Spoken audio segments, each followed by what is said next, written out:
চার নেতার প্রতি, 30 লক্ষ শহীদের প্রতি, 2 লক্ষ মা বোনের প্রতি আমাদের মুক্তিযোদ্ধাদের জানাই সশ্রদ্ধ সালাম।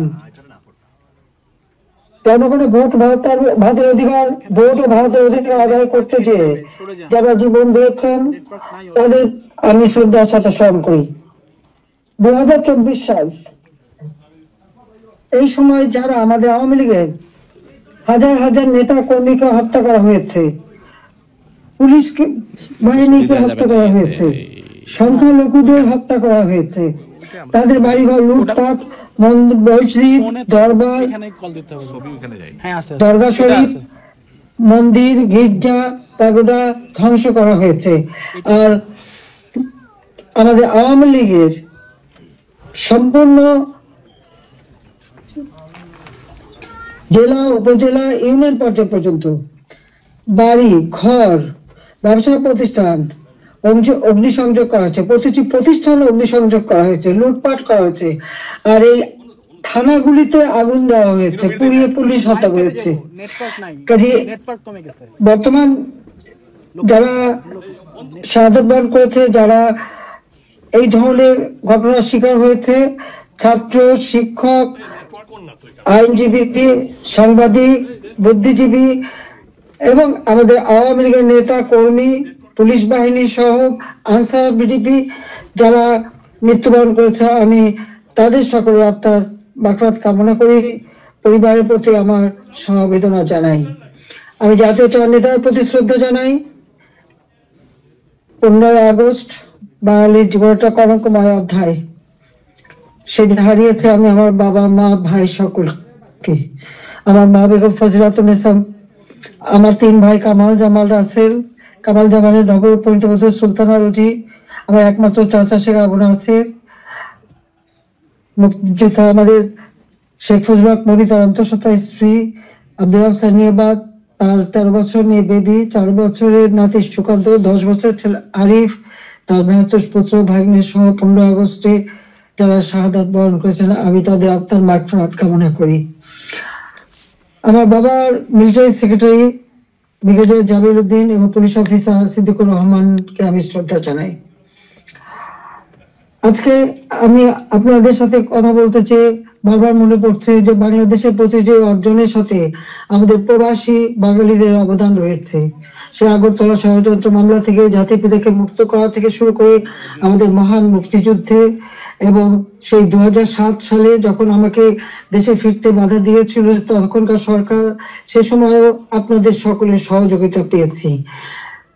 আজকেও যখন বাংলাদেশ অত্যন্ত একটা কঠিন সময়ের মধ্যে দিয়ে যাচ্ছে, একটা ফ্যাসিস্ট সরকারের অধীনে বাংলাদেশের মানুষের মৌলিক অধিকার, বেঁচে থাকার অধিকার সবই হরণ করা হয়েছে। সারা বাংলাদেশ জ্বলছে, প্রতিটি প্রতিষ্ঠান আগুন দিয়ে পোড়ানো। সেই অবস্থায়ও প্রবাসীরা আজকে নির্যাতিত নিপীড়িত মানুষের পাশে আছেন। আমি আপনাদের প্রতি কৃতজ্ঞতা জানাই, আন্তরিক ধন্যবাদ জানাই এই চরম দুঃসময় মানুষের পাশে দাঁড়ানোর জন্য। যে বাংলাদেশকে আমরা গড়ে তুলেছিলাম জাতির পিতা স্বপ্নের বাংলাদেশ হিসেবে, ক্ষুধা দারিদ্র্যমুক্ত বাংলাদেশ হিসেবে, অর্থনৈতিকভাবে বাংলাদেশ উন্নত হয়েছিল, কিন্তু আজকে আমরা দেখি যে একে একে সব ধ্বংস করা হয়েছে। আজকে এমন একটা সরকার ক্ষমতায় যাদের হাতে এদেশে 30 লক্ষ মানুষ শহীদ হয়েছে, আমাদের বুদ্ধিজীবীদের হত্যা করা হয়েছে। এই 14 ডিসেম্বর বুদ্ধিজীবী হত্যা দিবস, সেই সময় ওই নিজামী, মুজাহিদ থেকে শুরু করে এরা তো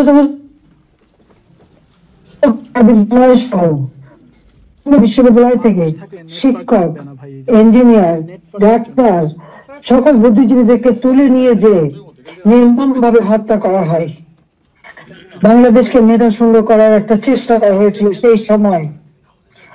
একদিকে পাকিস্তানি হানাদার বাহিনী, তাদের গণহত্যা, আর সেই সাথে সাথে এই আলবদর রাজাকার আল শামস বাহিনী বানিয়ে আমাদের একদিকে গণহত্যা, পাকিস্তানি হানাদার বাহিনীকে সহযোগিতা করা, অপরদিকে বুদ্ধিজীবীদের হত্যা করেছিল, যারা সেই ডিসেম্বর মাস ডিসেম্বর মাসের 14 তারিখ মানে 10 তারিখ থেকে 14 তারিখ পর্যন্ত কয়েক শত বুদ্ধিজীবীকে নির্মম ভাবে হত্যা করে। আমি তাদেরও আত্মার শান্তি কামনা করি, মাগফিরাত কামনা করি। আমরা আওয়ামী লীগ 75 সালের পর 21 বছর পরে আবার সরকার গঠন করি, জনগণের সেবা করি। 2008-এর নির্বাচনে আমরা জয়ী হই। সেই নির্বাচনে আওয়ামী লীগ এককভাবে 233টা সিট পায়, আর বিএনপি পেয়েছিল মাত্র 30টা সিট।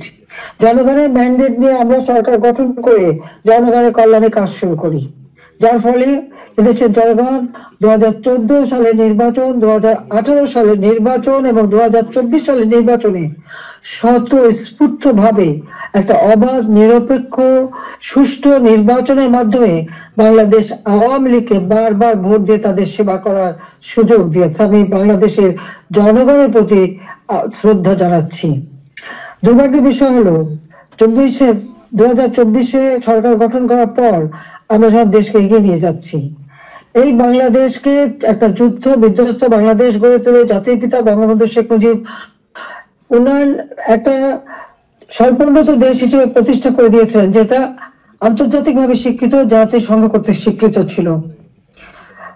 সেই স্বল্পোন্নত দেশকেই আওয়ামী লীগ সরকার গঠন করার পর 2009 সাল থেকে 24 সাল এই সময়ের মধ্যে, বিশেষ করে 2021 সালে 20 সালে যখন আমরা জাতির পিতার জন্ম শতবার্ষিকী উদযাপন করি, 21 সালে যখন স্বাধীনতা সুবর্ণ জয়ন্তী উদযাপন করি, সেই সময় বাংলাদেশকে আমরা উন্নয়নশীল দেশের মর্যাদায় অধিষ্ঠিত করি। অর্থাৎ যেখানে বাংলাদেশ জাতীয়পাতি, যেখানে জাতির পিতা বাংলাদেশকে রেখে গিয়েছিলেন, সেই জায়গা থেকে আমরা জাতির পিতার আদর্শ ধারণ করে তার পদাঙ্ক অনুসরণ করে বাংলাদেশকে আমরা উন্নয়নশীল দেশের মর্যাদা এনে দিই, জনগণের মৌলিক চাহিদা পূরণ করি, দারিদ্রের হার 41 ভাগ থেকে 18.7 ভাগে নামিয়ে আনি, হত দরিদ্র যা 25.1 ভাগ ছিল সেটা আমরা 5.6 ভাগে নামিয়ে আনি। আমাদের লক্ষ্য ছিল বাংলাদেশ সম্পূর্ণভাবে অতি দারিদ্র মুক্ত হবে, আর সেই লক্ষ্য নিয়ে ব্যাপক কর্মসূচি বাস্তবায়ন করি। প্রতিটি গ্রামকে শহরে রূপান্তর করি, ঘরে ঘরে বিদ্যুৎ পৌঁছে দিই, খাদ্য নিরাপত্তা নিশ্চিত করি, দরিদ্র মানুষের জন্য বিনা পয়সা খাদ্য বিতরণ, মধ্যবিত্ত নিম্নবিত্ত তাদের জন্য, এখন নিম্নবিত্তদের জন্য 15 টাকায় চাল, আর মধ্যবিত্ত বা স্বল্প আয়ের তাদের জন্য 30 টাকা চাল যাতে কিনতে পারে এবং ডাল, তেল, লবণ সহ কিনতে পারে। 1 কোটি পারিবারিক কার্ড আমরা তৈরি করে দিই টিসিবির মাধ্যমে, যাতে যারা ফিক্সড ইনকাম গ্রুপ, সীমিত আয়ের মধ্যে দিয়ে চলতে হয়, তাদের জন্য এই দ্রব্যমূল্যের উচ্চ মূল্যে তারা যেন কোনো মতে কষ্ট না পায়, সেদিকে লক্ষ্য রেখে আমরা সেই পদক্ষেপ নিয়েছিলাম। আমাদের লক্ষ্যই ছিল ক্ষুধা দারিদ্রমুক্ত বাংলাদেশ গড়ে তোলা। গৃহহীন, ভূমিহীন মানুষকে আমরা বিনা পয়সায় ঘর করে দিই। বাংলাদেশের 58টা জেলা সম্পূর্ণভাবে ভূমিহীন, গৃহহীন মুক্ত হয়, সেখানে কোনো মানুষ ভূমিহীন, গৃহহীন ছিল না, আর বাকিগুলো করে দেওয়ার কাজ চলমান ছিল। আমরা এই বছরেই বাংলাদেশকে ভূমিহীন, গৃহহীন মুক্ত একটা মানব কল্যাণে রাষ্ট্র হিসেবে গড়ে তুলতে পারতাম, কিন্তু আমাদের দুর্ভাগ্য যে চরম ভাবে একটা চক্রান্ত শুরু হয়। এই চক্রান্তটা যে করা হয়েছিল সেটা আপনারা নিজেরাই জানেন, যে এখানে ডক্টর ইউনূস সে বহুদিন থেকে চেষ্টা করেছিল, 2007 দল করার চেষ্টা করেছিল, ব্যর্থ হয়েছিল।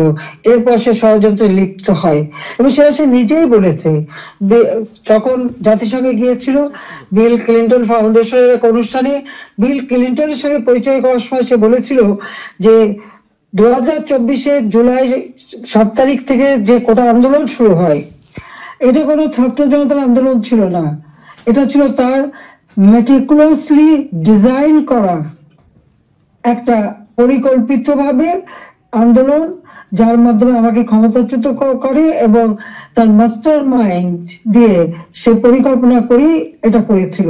কথাটা বাস্তব, কারণ কোনো কোটা ছিল না, সব দাবি মানা হয়ে গেছিল, কিন্তু দাবি মানার পরেও কেন আন্দোলন চলে, আর এই আন্দোলনের কোনো নেতা কিন্তু খুঁজে পাওয়া যায়নি। যেখানে যেটা গভীর চক্রান্ত সেটা বোঝাই যাচ্ছিল। এই চক্রান্তটা সে মেটিকুলাসলি করেছিল। তার চক্রান্ত 1, 2, 3 অর্থাৎ ABC, এইভাবেই তার পরিকল্পনা করা। প্রথমে আন্দোলন সে সফল করলো, এরপর সব জ্বালা পোড়াও। জাতির পিতা বঙ্গবন্ধু স্মৃতি জাদুঘর, ওই ছবিটুকু তো আমরা 2 বোন পেয়েছিলাম। আমরা তো ভোগের জন্য নেইনি, জনগণকে এই সব